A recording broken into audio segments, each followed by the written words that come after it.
बिस्मिल्लाहिर्रहमानिर्रहीम। अस्सलाम वालेकुम। खेलों की खबरों पर तफ्तरों और तज़ियों सजे स्कोर के एक और प्रोग्राम के साथ सैयद याह्या हुसैनी आपकी खिदमत में हाजिर है। पाकिस्तान सुपर लीग सीज़न 10 अब अपने आखिरी मरहले में दाखिल हो चुका है और पाकिस्तान की इस कामयाब लीग के बाद बैनुल-अक़वामी असाइनमेंट में ग्रीन शर्ट्स होम ग्राउंड पर T20 सीरीज़ में बांग्लादेश से मुकाबला करेंगे।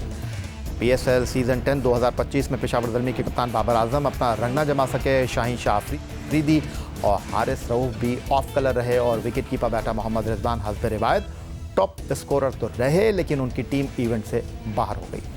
अब ऐसा लग रहा है कि पाकिस्तान टीम में वैसा ही तजुर्बा करने की ज़रूरत है जैसा साबिक chairman Pakistan cricket board lieutenant general Tauqeer Zia ने वर्ल्ड कप 2003 में पाकिस्तान की नाक़िस कारकर्दगी के बाद किया था, जिसमें कौमी टीम से सीनियर क्रिकेटर्स को बाहर कर दिया गया था और राशिद लतीफ़ की कप्तानी में एक ऐसी टीम तश्कील दी गई जिसने पाकिस्तान को मुस्तक़बिल के क्रिकेटर्स दिए। पाकिस्तान टीम में बाबर आजम, मोहम्मद रिजवान, शाहीन शाह अफरीदी तीनों ही कप्तान रहे और ये बात भी किसी से ढकी छुपी नहीं कि कप्तानी की दौड़ में शामिल होने के बायस टीम की कारकर्दगी इंतहाई नाक़िस रही। यही वजह है कि पाकिस्तान आखिरी 3 T20 वर्ल्ड कप में परफॉर्म न कर सका और आखिरी T20 वर्ल्ड कप 2024 में तो अमेरिका जैसी गैर मारूफ टीम से शिकस्त के बाद पहले ही राउंड से बाहर हुआ। वर्ल्ड कप 2023 और चैंपियंस ट्रॉफी में पहले ही राउंड से बाहर होना और अब ICC की सालाना दर्जाबंदी में पाकिस्तान T20 रैंकिंग में 8वें नंबर की टीम बन चुकी है और पाकिस्तान से नीचे सिर्फ बांग्लादेश और अफगानिस्तान की टीमें ही दिखाई दे रही हैं। पाकिस्तान क्रिकेट टीम के साबिक कप्तान शाहिद खान आफरीदी ने माजी में गैर मुल्की खबररसा इदारे को इंटरव्यू देते हुए कहा था कि पाकिस्तान में कहा जाता है टैलेंट बहुत है, लेकिन ऐसा है नहीं। पाकिस्तान में क्रिकेट का टैलेंट नहीं है। इस तरीके का टैलेंट सामने इस वक्त आ रहा है। बहुत बातें करते हैं हम लोग टैलेंट, पाकिस्तान में बड़ा टैलेंट, सॉरी, नो टैलेंट। मतलब आपके ख्याल में पाकिस्तान में टैलेंट है ही नहीं? अभी वो टैलेंट नहीं है जिस लेवल की क्रिकेट की डिमांड प्लेयर्स की। मगर पाकिस्तान सुपर लीग में नौजवान क्रिकेटर्स और नए खिलाड़ियों की कारकर्दगी के देखते हुए ये कहना गलत है कि पाकिस्तान में टैलेंट नहीं। अगर सीनियर क्रिकेटर्स को ड्रॉप करते हुए बासलाहियत खिलाड़ियों की टीम बनाई गई तो ऐसा मुमकिन है कि वो मुस्तकबिल में पाकिस्तान की तवील अरसे तक नुमाइंदगी कर सकें। सबसे पहले बात करते हैं ओपनर्स की, जिसमें सिलेक्शन कमेटी के पास 4 ऑप्शन मौजूद हैं। उनमें इस्लामाबाद यूनाइटेड के लिए सेंचुरी स्कोर करने वाले साहबजादा फरहान, पेशावर ज़ल्मी के सायम अयूब जिन्होंने अपनी जारहाना बैटिंग से बैनुल-अक़वामी सतह पर सबको मुतासिर किया, लाहौर कलंदर से ताल्लुक़ रखने वाले दराज़ मोहम्मद नईम और मुल्तान सुल्तान के यासिर खान शामिल हैं। फिर मिडल ऑर्डर के स्लॉट की बात करें तो उसमें इस्लामाबाद यूनाइटेड के हैदर अली, लाहौर कलंदर और पाकिस्तान टीम के लिए बतौर ओपनर और मिडल ऑर्डर में बैटिंग करने वाले फ़खर जमान, कोयटा ग्लैडिएटर के ख्वाजा नाफे, कराची किंग के इरफान खान न्याजी, लाहौर कलंदर के अब्दुल्ला शफीक और कराची किंग के शान मसूद शामिल हैं। विकेट कीपर के इंतखाब के लिए कराची किंग के मिर्ज़ा साद बेग, कोयटा ग्लैडिएटर के हसीबुल्ला खान, पेशावर ज़ल्मी के मोहम्मद आरिस और मुल्तान सुल्तान के उस्मान खान की सूरत में अच्छी चॉइसेस मौजूद हैं।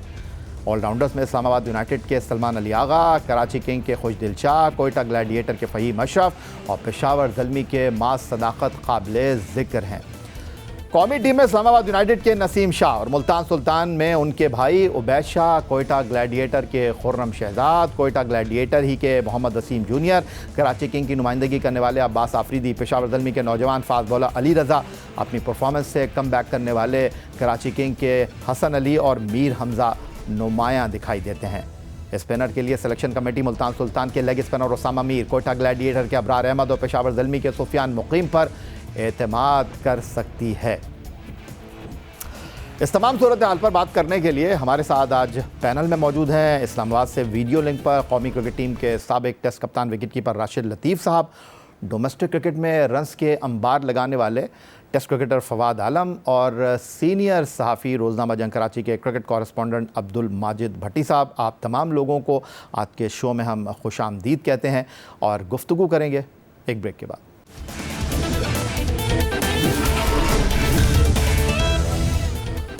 ब्रेक के बाद एक बार फिर कहेंगे आपको खुशामदीद और सीधा चलेंगे राशिद लतीफ़ साहब की तरफ। वर्ल्ड कप 2003 के बाद कौमी टीम में तब्दीलियों के राशिद लतीफ़ साहब आप गवाह हैं और क़यादत की ज़िम्मेदारी आप ही के कंधों पर रखी गई थी। आप ज़्यादा बेहतर बता सकते हैं कि इस वक्त टीम में ग्रुपिंग थी या नहीं, और सीनियर क्रिकेटर्स को इस वर्ल्ड कप के बाद टीम से ड्रॉप किया गया, कप्तानी आपको मिली और जो टीम का कॉम्बिनेशन बना इसमें कुछ सीनियर ज़रूर मौजूद थे लेकिन ज़्यादातर नौजवान खिलाड़ियों को मौका मिला। क्या अब भी आपको लगता है कि वो वक्त आ गया है? और दिलचस्प अमर यह है कि उस वक्त भी बांग्लादेश ने पाकिस्तान का दौरा किया था और अब भी बांग्लादेश की टीम ही पाकिस्तान आ रही है। मुश्किल सवाल है, और वो वर्ल्ड कप का हमारे अमूमन टीम पलट जाती है वर्ल्ड कप की हार के बाद या चैंपियन ट्रॉफी या आईसीसी के बड़े इवेंट के बाद बहुत ज़्यादा तब्दीली मांगते हैं। बगैर मांगे हम लोगों ने बहुत कुछ कर दिया। अक्टूबर में सेंट्रल कॉन्ट्रैक्ट साइन किया गया 25 प्लेयर्स का, जिसमें से 2 प्लेयर्स को हमने कोई मैच ही नहीं दिया था लास्ट सीरीज तक, जिसमें मोहम्मद वसीम जूनियर थे और शादाब खान थे। उसके अलावा हमने टोटल 49 प्लेयर्स को सिलेक्ट किया, विद इन 6 मंथ हो गए या 7 मंथ हो गए। उसमें से आपके 44 प्लेयर ने पार्टिसिपेट किया, तो आपको और क्या चाहिए? तो मजीद हम 20 प्लेयर और ट्राई करेंगे। हमें जो यूथ प्लेयर हैं जो कि इसमें ये इसी में मिल जाएंगे, हमें जो अभी खेल रहे हैं इसमें जो बेहतर लगे, जो कि आप समझते हैं कि बेहतर है, जो रिप्लेसमेंट कर सकते हैं, रिप्लेस हो सकते हैं, तो उनको ट्राई कर सकते हैं। बहुत मुश्किल सीरीज नहीं है। बांग्लादेश से होम एंड अवे है, हम आयरलैंड से खेलेंगे, हम अफगानिस्तान से खेलेंगे, हम वेस्ट इंडीज से खेलेंगे, दिसंबर में जाके हम साउथ अफ्रीका जाएंगे। और ये सीजन हमारा बहुत अच्छी टीम, बहुत मुश्किल नहीं है। इसलिए आप जो भी टीम बनाए पाकिस्तान क्रिकेट बोर्ड, उस पर कायम रहें। T20 मोस्टली T20s हैं, तो उस पर कायम रहें और परफॉर्मेंस बेस्ड होनी चाहिए। ये नहीं है कि इस साल एक प्लेयर आया, उसने 4-8 छक्के मार दिए, आपने स्ट्रेट अवे पाकिस्तान टीम में उसको लेके आ गए।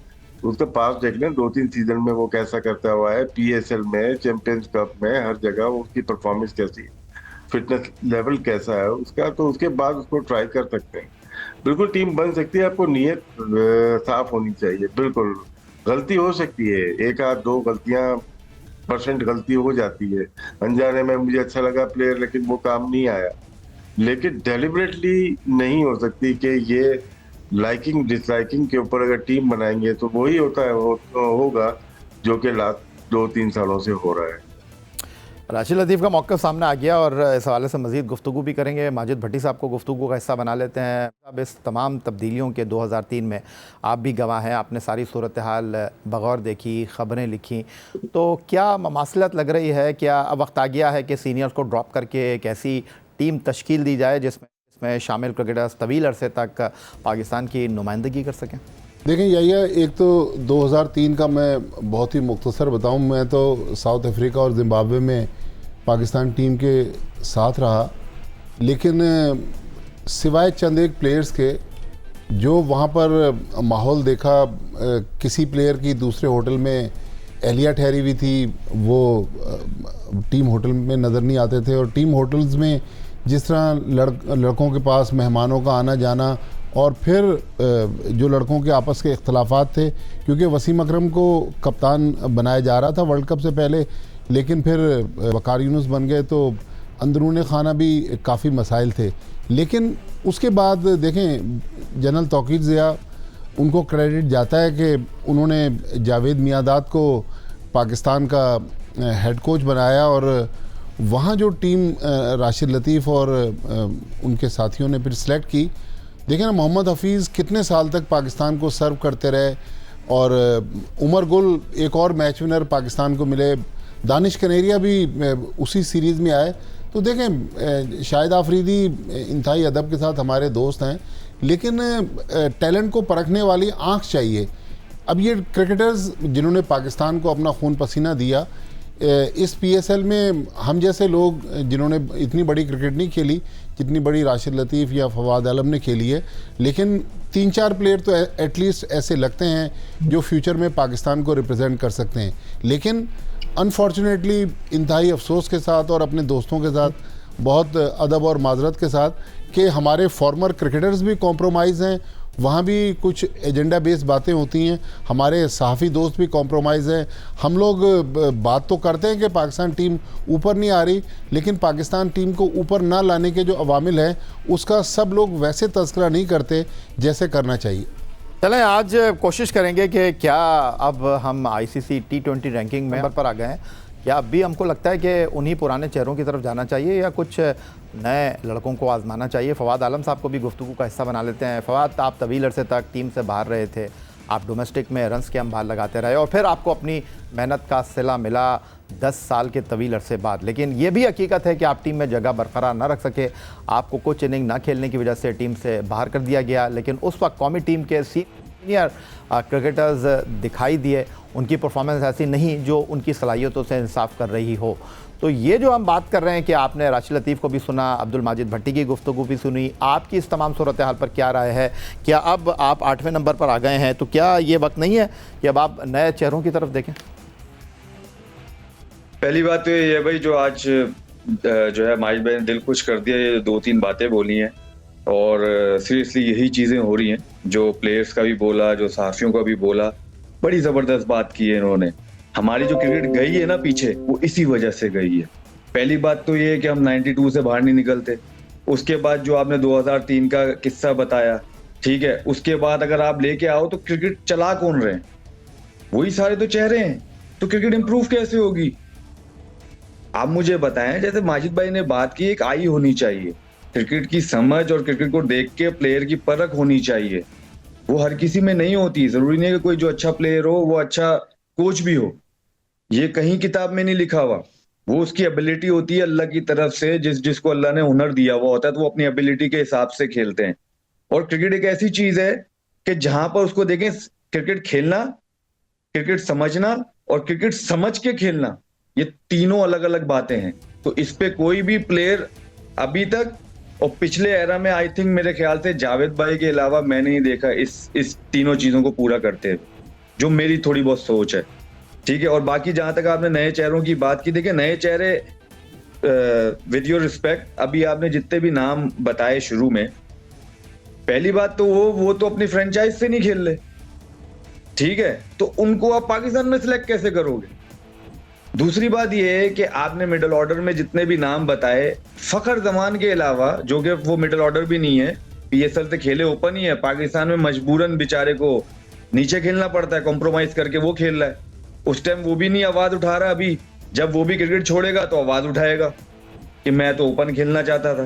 पहली बात ये, जब आपके साथ उस टाइम जब कुछ हो रहा हो तो आप उस टाइम बोलो कि यार ये गलत चीजें हैं, मुझे इसी नंबर खेलना है, मैं नहीं खेल सकता, जो कि होता आ रहा है, जो कि हमें नजर भी आता है। कोई मिडिल ऑर्डर आपके पास नहीं है बैट्समैन, आपने ओपनर्स बताए, वही वाली बात कि एक राशिद भाई ने बात की कि एक इनिंग से, अब वो जो नईम लड़का है उसको जो पहले 5 मैच खेले तो हम सभी गए थे कि यार ये किसको खिला दिया कलंदर्स ने। और मैंने उसी टाइम, अगर राशिद भाई को याद हो तो मैंने ये राशिद भाई को बोला था, मैंने कहा अभी तो हम ये बात कर रहे हैं, मैंने कहा आप गारंटी ले लें इसी पीएसएल में अगर उसने 2 इनिंग खेल दी तो उसके लिए यही होगा कि भाई ये पाकिस्तान के फ्यूचर आ रहे हैं क्या, ये भी पाकिस्तान के नाम चलना शुरू हो गया। और वही है, वही स्टेट में वही बात हो रही है, ठीक है। वही अली रजा बच्चे की बात ले लें, आप बॉलर की बात ले लें, आप हुसैन तलत का आप नाम ले लें, उसकी क्या परफॉर्मेंस है यार, उसके क्या स्ट्राइक रेट है उसका, जो हमें अभी जो मॉडर्न क्रिकेट में चाहिए है। किसी एक प्लेयर का आप स्ट्राइक रेट बता दें मुझे कि जो उस मॉडर्न क्रिकेट में जो है सूट करता है, जो हमने इंप्रूव करनी है। हम वही चीज हटा के वही प्लेयर वापस ले आएंगे तो हम इंप्रूव कहां करेंगे? हमारी टीम तो वहीं फिर खड़ी होगी, हम फिर अमेरिका से हार जाएंगे फिर जाके। हमसे 120 रन चेज नहीं होते, हमसे 180 रन चेज नहीं होते, हमसे 200 रन चेज नहीं होते। मतलब मींस कि ना हम स्लो खेल के रन कर सकते हैं, जितवा सकते हैं, ना हम तेज खेल के जितवा सकते हैं, हम कहीं भी नहीं है। क्यों? वही वाली बात जो है मैंने आपको बोला, क्रिकेट समझना, खेलना और समझ के खेलना, तीनों अलग अलग बातें हैं। देखिए हमारे अंदर इंप्रूवमेंट की बहुत जरूरत है, ठीक है। और एक और चीज जो आजकल के एरा है, जो ये मॉडर्न क्रिकेट में खेल रहे हैं, इन चीजों को ले, उन बंदों को लेके आओ यार, खुदा का वास्ता है, ताकि वो उस तरह इंप्रूवमेंट भी करा सके। आप अभी किसी भी कोच से बात करने चलें, मैं एक बात बोलता हूं, मैं किसी की, सबकी रिस्पेक्ट करता हूं, मैं किसी का नाम नहीं ले रहा, आप किसी का भी लाके उससे बात कर लें कि भाई क्या प्रॉब्लम है, अगर उन्होंने टेक्निकली या टैक्टिकली कोई भी एक सही जवाब दे दिया तो आप मुझे बताइएगा, ठीक है। हम बात करते हैं कि बाबर का यार क्या है, तो कहते हैं जी 25 रन चाहिए। और यार बाबर को 25 रन की प्रॉब्लम नहीं है भाई, माशाल्लाह जितने उसने रन किए हैं आज तक, अभी तक कोई एरा में ऐसा बैट्समैन नहीं है जो तीनों फॉर्मेट में इतने बड़े रन करे, इसमें कोई दो राह नहीं है। उसके साथ हम बात क्या कर रहे हैं कि यार उसकी स्ट्राइक रेट इंप्रूव करनी है, भाई वो किस रहा नहीं है, आपने उस पे काम करना है। हमें यही नहीं पता कि हमने किस किस चीज के लिए काम कर। ठीक है फवाद आलम साहब, मैं एक बार फिर राशिद लतीफ़ साहब की तरफ चलूंगा। राशिद लतीफ़ साहब, मेरा ख्याल है शुरुआत फास्ट बॉलिंग से कर लेते हैं। फवाद आलम की गुफ्तगू माजिद भट्टी ने क्या कहा, इस वक्त जो फास्ट बॉलिंग के मसाइल हैं वो सबके सामने हैं, लेकिन जिस तरह फवाद आलम बात कर रहे थे कि अंडर 19 वर्ल्ड कप खेले, डोमेस्टिक के फाइनल में 7 आउट किए अली रज़ा ने, आप जब तक मौका नहीं देंगे, एतबार नहीं करेंगे, एतमाद नहीं करेंगे, तब तक आप कैसे किसी को सामने लेकर आएंगे। खुर्रम शहजाद ने ऑस्ट्रेलिया में टेस्ट मैच में ख़ुद को मनवाया, आप मोहम्मद अली को लेकर गए ऑस्ट्रेलिया, नए खिलाड़ियों को आपने मौका दिया, तो व्हाई नॉट। आपको कहीं तो सोचना पड़ेगा। जब आप कप्तान बने थे, राना नवीदुल हसन आए, फैसल इकबाल आए, मिसबाह उल हक आए, आपके पास उमर गुल आए, मोहम्मद हफीज़ आए, इन खिलाड़ियों के साथ आपने खड़ा होने की कोशिश की ना।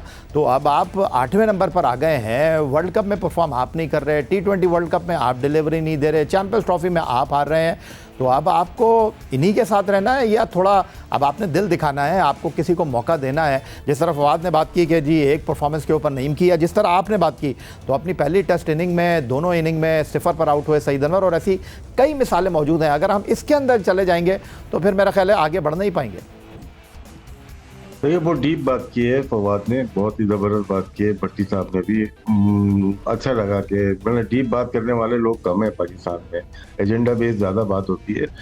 2003 में जाना नहीं चाहता था, लेकिन चले लेके जाते हैं। जितने भी प्लेयर थे ना, जिसपे एक यासिर अली था जो कि विदाउट टेस्ट मैच खेल के आया हुआ था, वो साउथ अफ्रीका पाकिस्तान ए से आया था। वो किधर खड़ा हुआ है अभी, ये देख लीजिए ना। तो वो एक चीज होती है, कभी कभार होती है, वो 10 साल 15 साल में एक दफा हो जाती है, वन ऑफ मैच खेलते हैं। बाकी हफीज ग्रेड 2 भी खेल रहे थे, ग्रेड 1 भी खेल रहे थे, वो 97 से क्रिकेट खेल रहे थे। मिसबाह उल हक का कमबैक था, वो फर्स्ट क्लास खेलते हुए आ रहे थे। हमारे पास जो पुराने प्लेयर थे, जो वर्ल्ड कप 2003 में 9 प्लेयर ड्रॉप हुए थे, पूरी क्रीम हमारी नहीं थी, जिसमें यूनुस खान थे, यूसुफ थे, बड़ी मुश्किल से रज़ाक टीम में थे, मोहम्मद शमी थे, और एक आध और शायद वापस आए थे, अदरवाइज तौफीक उमर थे। 5 प्लेयर थे और मैं था, 6 प्लेयर थे। बाकी सारे वो प्लेयर थे जो डोमेस्टिक में परफॉर्म करते हुए आ रहे थे। आप अब उसमें देख लें, उमर गुल अंडर 19 की PIA से भी वो खेलता हुआ आ रहा था, फिर टेस्ट मैच में यासिर हमीद परफॉर्म करता हुआ आ रहा था। जितने प्लेयर लेंगे वो फर्स्ट क्लास से इंटैक्ट थे, वो वन ऑफ परफॉर्मेंस के ऊपर नहीं आ गए टीम में। तो ये देखना पड़ेगा। जो आपने नाम लिए, देखें इसके ऊपर मैं डिटेल में, शायद मेरे पास इतना डेटा नहीं है। हम लोग हसनैन को लेके आए, टीवी पे देख के लेके आए थे, किधर खड़ा हुआ है वो, इंजरी प्रॉब्लम उसको, एक्शन प्रॉब्लम उसको। हम नसीम शाह को टीवी पे देख के लेके आए, एक्शन प्रॉब्लम उसको, इंजरी प्रॉब्लम उसको। हम लेके आए और भी प्लेयर, या एहसान उल्लाह को हम लेके आए, इंजरी प्रॉब्लम उसको, एक्शन प्रॉब्लम उसको। सारे जितने भी नाम ले लें अभी आप सबके, खुर्रम शहजाद को हम ऑस्ट्रेलिया में बहुत अच्छी वन ऑफ टेस्ट सीरीज अच्छी खेली, उसके बाद इंजरी, फिर बांग्लादेश के खिलाफ एक टेस्ट में इस पहले अच्छा किया, फिर उसके बाद इंजरी, फिर उसके बाद हम लेके आए मोहम्मद अली को। मोहम्मद अली को क्या हुआ, इंजरी। तो आपको इंजरी बेस तो बहुत सारे बॉलर हो गए आपके पास। अगर मैं दोबारा लेके आता हूँ कि कोई भी सीजन नहीं खेले, मोहम्मद अली के अलावा सब पूरे सीजन नहीं खेले हुए, अगर मैं लेके आता हूँ अली रजा को, बहुत अच्छा टैलेंट है, अली रजा आता है, खुदा ना खास्ता middle of the series back की प्रॉब्लम आ जाती है, हम कहाँ खड़े हुए थे। एक वो टैलेंट आया कर, आप खिलाओ इनको, फर्स्ट क्लास में डालो, जितने भी हैं इनको खिलाएं फर्स्ट क्लास। और उसके बाद आप देखें कि कौन खड़ा हुआ है कौन नहीं। ये तो खेलना ही नहीं चाहते, जो टीवी पे नहीं खेल रहे, जो परफॉर्मर हैं और टीवी पे नजर नहीं आ रहे ना, उन पे जरा हाथ रख के देखें, आपकी टीम बेहतर हो सकती है। ये सब एजेंडा बेस होती है, 2 परफॉर्मेंस के ऊपर वाह वाह। मैं नाम कभी लेता नहीं, एक मुल्तान का फास्ट बॉलर है, उसने बड़े आउट किया, मैं उसका इकॉनमी रेट पे उठा के देख लें, 11 का है यार। अगर एक ओवर में 11 रन तो 220 रन बनते हैं, इस तरह से एनालाइज करें। अब यहाँ पे देखें, आप पावर प्ले में देख लेते हैं या स्ट्राइक रेट देख लेते हैं, शुरू के 20 प्लेयर में 3 पाकिस्तानी है, ज्यादा होंगे। मैं एक है यासिर खान है, एक है नईम है, 10वें नंबर पे यासिर है, 11वें पे नईम है, 13 पे फखर जमान है, और साहबजादा फरहान 16 पे है, कामरान गुलाम 19 पे, उस्मान खान 20 पे। ये आपकी स्ट्राइक रेट पे है। मिचेल ओवन हो गए, एलन हो गए, बिलिंग्स हो गए, मैडिस हो गए, सिकंदर रजा हो गए, ये टॉप 5 में ही है। तो आप अंदाजा लगा सकते हैं कि हम लोग कितना पीछे खेल रहे हैं। हम तो अपने प्लेयर को आगे कर रहे हैं ना। रिजवान का जैसे है कि 139 का स्ट्राइक रेट है, मैं मैच करूंगा फिर एलन से करूंगा उसका कितना है, 190 का है, कितना डिफरेंस है। तो सिलेक्शन दुनिया के प्लेयर्स के साथ की जाएगी, हम आपस में खेल के वर्ल्ड 11 तो हमने घर में ही बनाई हुई है ना सारी। तो इसमें देखने का और नीयत का बहुत ज्यादा है कि अंदर प्लेयर्स का आपको पता चल जाता है कौन सा अच्छा प्लेयर है। बहुत शुक्रिया राशिद लतीफ़ साहब, बहुत शुक्रिया फवाद आलम साहब, और बहुत शुक्रिया अब्दुल माजिद भट्टी साहब स्टूडियो में हमारे साथ मौजूद थे। यही आज का हमारा ये प्रोग्राम। एक्स अकाउंट पर हमें फॉलो कर सकते हैं, ईमेल कर सकते हैं, अपनी राय से आगाह कर सकते हैं score@jio.tv पर। इस दुआ, इस उम्मीद, इस तवक्को के साथ कि पाकिस्तान में खेलों खिलाड़ी तरक्की करते रहें। सैयद याहिया हुसैनी को स्कोर की पूरी टीम के साथ अगले प्रोग्राम तक के लिए इजाज़त दीजिए। अल्लाह हाफ़िज़।